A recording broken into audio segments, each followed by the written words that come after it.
Good morning, everyone. Today is the 25th of Sivan, July 1st. We're on page 66 in the Chayena. We're going to learn Tanya today that there's no place devoid of God. No place. Means God is everywhere. That too. Yet simultaneously, Hashem is not affected by anything that goes on in the world. You would say, well, what if there's an explosion? If God's there, maybe he got hurt. No, God's not affected by anything that takes place in the world. Zehu shekosu bitikunim tikunun zayin delays asar panamine labi loin velabisatoin. This is what the tikunim Kabbalah says. There's no place devoid of Hashem.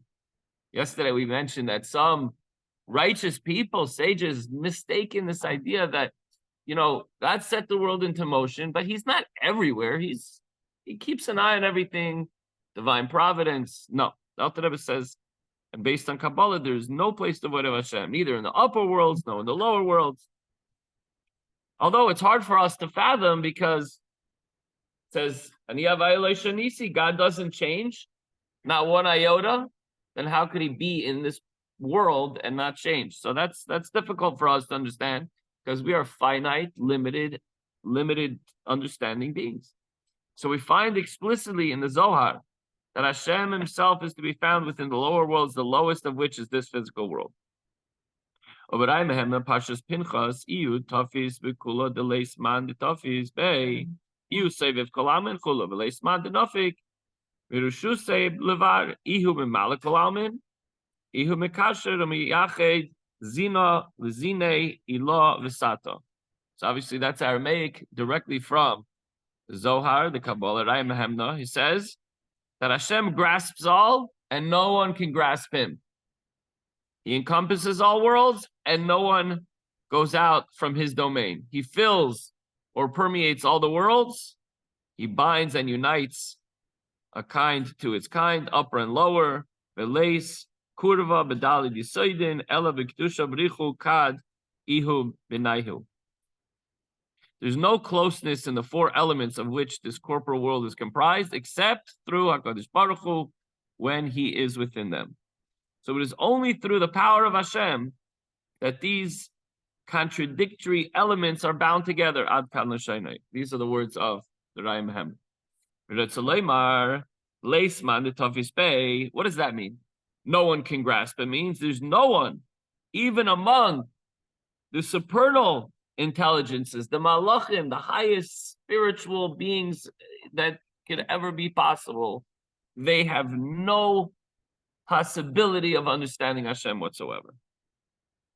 She'ein mi diyispais ba'sagas sichle mikol schkalim hel yoinim u'mahusav atzmasa shel HaKadosh Baruch Hu. None of these spiritual creatures, creations can grasp by means of their intellect the essence of Hashem. As the pasuk says in Tikunim, Tikunim, Sisima Dechol Sisimin. Hashem is hidden from all the spiritual worlds, which are themselves hidden from the physical creatures. No thought can grasp Hashem whatsoever. So the point being made here is that Hashem cannot be grasped even by heavenly thoughts, processed of the, we say when someone passes away, the neshama goes up to Olam Ha'emes, the world of truth. In the world of truth, the souls can see what has transpired in the physical world and things that we cannot possibly imagine. They see why what we call so-called bad things happen in this world, because they see that it's really good. We perceive it as bad. And they see all the things, the hidden godliness that's in this world, now the neshamas can perceive them. But that doesn't bring them even close, not even close to understanding Hashem. There is, however, yet another concept in the word grasp, the ability to adhere and thereby affect change. Thus, the fact that one cannot grasp, forget about understand God, can't even grasp like a huddle, even a little tiny bit. God also means that nothing can affect a change in him. And even in the lower worlds, there are none that can even grasp him, even though he permeates all the worlds. If Hashem is in here, I'm holding this. It means I'm holding Hashem. or let's say closer to home. I have a soul. And everyone likes to say, we have a chelik elikami mal mamish. So that's a part of God. So that therefore God's with me. I'm grasping myself. It means I'm grasping him. So there's none who can grasp him, even though he permeates all the worlds and he animates them with a life force suited to each individual created being in particular. He gives the energy to the stone and to the sun and to the waters and to animals and humans and everything. Einai kenishmas ha'odam toich gufay shehi nispeses toich haguf ad shemispoeles mekabeles shinui v'shinuyei haguf v'tzaroi me'akois oi krirus oi chamimus ha'eish ukiyetza. How could we not grasp Hashem even though he permeates all the worlds? Because the way Hashem is vested and is permeating all the worlds is not like the soul of man, which is enclosed in the body, and you're able to grasp it to a certain extent, let's say, that it affects and it influences the body and its pain, such as from being hit or cold or heat or fire and the like. When it comes to Hashem, Hashem came by Kadosh Baruch Hu, with Hashem, he's not affected whatsoever by change of the world. When we say that the neshama gets affected, if a person chas v'shalom is drowning, or if a person is dying, they're taking their last breaths, so the halach is you don't touch the body as the person is dying because the neshama is transitioning, is going out. And so when the child's born, the neshama comes in. So even though we don't see the neshama, we understand based on Kabbalah that there are times when the neshama, if a person, God forbid, has a heart attack and they need to have, I saw yesterday there was this guy. It was in the news. This guy collapsed at the ATM machine in a hospital, in a medical facility. He collapsed by an ATM machine, and the nurses were behind the desk. They all jumped up. These are nurses that usually do intake. They check the blood pressure. They whatever.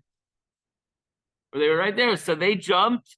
And they gave him CPR, and they revived him. So his neshama was leaving the body, and they brought him back with Hashem's help. So he didn't have enough in the ATM machine. No, that's different. That's when a person's the tziyas neshama is a little different. So that you could see that the neshama comes and goes when it comes to physical pain or cold or heat. If God forbid a person stuck in a fire and they're inhaling smoke, people die from smoke inhalation or getting burned by fire. See, the neshama is affected. The neshama might leave unless the person is saved and revived and helped. But when it comes to, one second, well, we review it every year. But Mashain came, my God is Baruch Hu, Shein v'kabel shum shinoi mishinuyei olam hazeh. Hashem is not affected one way or the other, whether it's summer or winter or day or night. There's no change in HaKadosh Baruch Hu. Where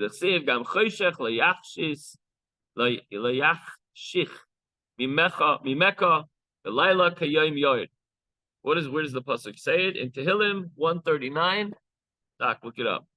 Even darkness does not obscure you, and the night illuminates like day. For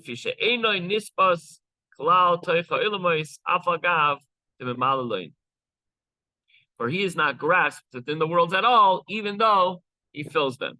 So Hashem completely fills the world. Nevertheless, he cannot be grasped by us. Hashem doesn't change whatsoever. This is not a concept that we could possibly understand. As we clearly mentioned, we cannot understand Hashem. Not only can we not understand him, we can't grasp him at all. So the takeaway is God does not extend his providence over mankind from above. God's present in every moment, in every action, in every thought, and in every deed through the divinity which is embedded in time and space. He's here, but that's from our perspective, Hashem is very much with us. But nevertheless, he doesn't change. That's Hashem. He is above all that. It's difficult to understand, but that's the way it's designed. So have a good day, everyone.